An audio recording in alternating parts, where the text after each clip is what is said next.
ಎಲ್ಲರಿಗೂ ನಮಸ್ಕಾರ. ಬೆಳಕು ಸೇವಾ ಸಂಸ್ಥೆಯ ಅರಿವಿನ ಕಾರ್ಯಕ್ರಮಕ್ಕೆ ತಮಗೆಲ್ಲರಿಗೂ ಸಹ ಸ್ವಾಗತ.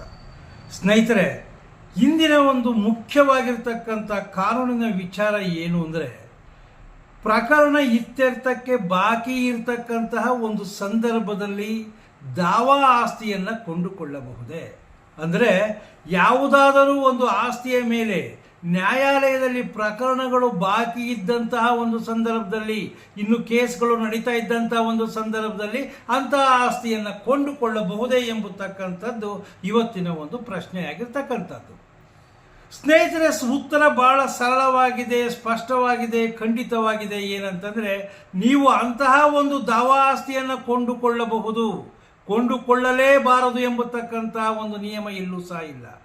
ಯಾವುದಕ್ಕೆ ನೀವು ಒಂದು ಅಡಿಯಾಗಿ ಆ ಒಂದು ಆಸ್ತಿಯನ್ನು ಕೊಂಡುಕೊಳ್ಳಬಹುದು ಅಂತಂದರೆ, ನಿಮ್ಮ ಒಂದು ಕ್ರಯದ ಒಂದು ವ್ಯವಹಾರ ಸಿಂಧುವಾಗಬೇಕು ಅಂತಂದರೆ ನ್ಯಾಯಾಲಯದ ತೀರ್ಪು ನೀವು ಯಾರಿಂದ ಆಸ್ತಿಯನ್ನು ಖರೀದಿ ಮಾಡ್ತಾ ಇದ್ದೀರೋ ಅವರ ಪರವಾಗಿ ಬರಬೇಕು. ಅಂದರೆ ನೀವು ಮಾಡಿಕೊಂಡಿರ್ತಕ್ಕಂತಹ ಕ್ರಯದ ವ್ಯಾಪಾರದ ಸಿಂಧುತ್ವ ಯಾವುದರ ಮೇಲೆ ಅವಲಂಬಿಸಿರುತ್ತೆ ಅಂದರೆ ನ್ಯಾಯಾಲಯದ ತೀರ್ಪಿನ ಮೇಲೆ ಅವಲಂಬಿಸಿರುತ್ತೆ. ನ್ಯಾಯಾಲಯದ ತೀರ್ಪು ನಿಮಗೆ ಪೂರಕವಾಗಿ ಬಂದರೆ ನಿಮ್ಮ ವ್ಯಾಪಾರ ಸಿಂಧುವಾಗುತ್ತೆ. ಒಂದು ಪಕ್ಷ ಆ ಒಂದು ಕ್ರಯದ ವ್ಯಾಪಾರ ಯಾವಾಗ ಅಸಿಂಧುವಾಗುತ್ತೆ ಅಂದರೆ ನ್ಯಾಯಾಲಯದ ತೀರ್ಪು ತಮಗೆ ಪ್ರತಿಕೂಲವಾಗಿ ಬಂದಾಗ. ಸ್ನೇಹಿತರೆ, ಅಂದ ಮೇಲೆ ನಿಮಗೀಗ ಬಹಳ ಸ್ಪಷ್ಟವಾಗಿ ಅರ್ಥವಾಗಿದೆ.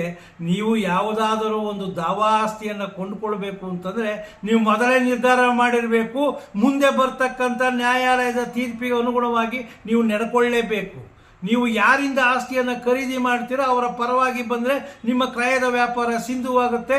ನೀವು ಯಾರಿಂದ ಆಸ್ತಿಯನ್ನು ಖರೀದಿ ಮಾಡ್ತೀರೋ ಆ ವ್ಯಕ್ತಿಗೆ ವಿರುದ್ಧವಾಗಿ ತೀರ್ಪೇನಾದರೂ ಬಂದಂಥ ಸಂದರ್ಭದಲ್ಲಿ ತಮ್ಮ ಒಂದು ಕ್ರಯದ ವ್ಯಾಪಾರ ಅಸಿಂಧುವಾಗುತ್ತೆ. ಸ್ನೇಹಿತರೆ, ಈ ಒಂದು ಸರಳ ಪ್ರಶ್ನೆಗೆ ಉತ್ತರವನ್ನು ಕೊಟ್ಟಿದ್ದೀನಿ. ಇದೆಲ್ಲರಿಗೂ ಸಹ ಉಪಯೋಗವಾಗುತ್ತೆ ಅಂತ ತಿಳ್ಕೊಳ್ತಾ ಈ ವಿಡಿಯೋನ ಮುಗಿಸ್ತಾ ಇದ್ದೇನೆ. ಜೈ ಹಿಂದ್, ಜೈ ಕರ್ನಾಟಕ.